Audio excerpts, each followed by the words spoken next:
Alors que George Bush souhaite renforcer la présence américaine en Irak et alourdit donc les dépenses militaires, certaines sociétés qui n'ont rien à voir avec l'armement pourraient profiter d'un marché potentiel.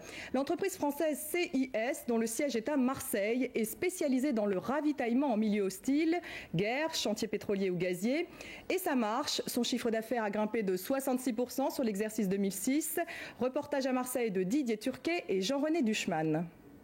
Ce matin, réunion avec le Yémen. Rien de bien important, mais Régis Arnoux, président directeur général de CIS, tient comme à son habitude à contrôler la mise en place des dernières installations pour ce nouveau contrat. Quelle est l'importance des effectifs que l'on traite actuellement, des effectifs clients? Vous devez maîtriser l'inorganisation des zones dans lesquelles vous travaillez. On est présent au Cameroun, au Tchad, en Libye, au Yémen. En définitive, CIS est présent dans 22 pays.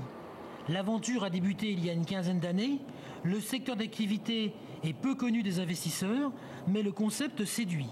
Offrir un service de restauration et d'intendance de qualité partout sur le globe. Que la zone soit politiquement instable, que les extrêmes de température soient invivables, sur terre comme en mer, les services doivent être assurés. Aujourd'hui, 80% des clients de CIS proviennent du secteur du pétrole et du gaz. Un secteur en pleine expansion. Donc ils ont les moyens financiers et il y a la demande. À partir de là, comme nous on accompagne tous ces grands donneurs d'ordre, il y a un périmètre qui est très très porteur à nous, à démontrer qu'on est à la fois compétitif, professionnel et que donc on a les hommes pour accompagner ce développement. En juillet dernier, la société marseillaise prend 75% de Siepal, une société algérienne concurrente. En se renforçant dans le sud algérien, CIS devient un acteur international incontournable avec plus de 60 000 repas distribués par jour à travers le monde.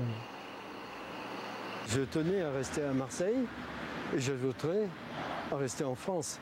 Parce que la logique élémentaire, c'est d'être à Londres, à Bruxelles ou à Genève, mais sûrement pas à Marseille. Pourtant, les indicateurs sont au beau fixe. CIS vient de remporter un nouveau marché au Brésil de 55 millions de dollars.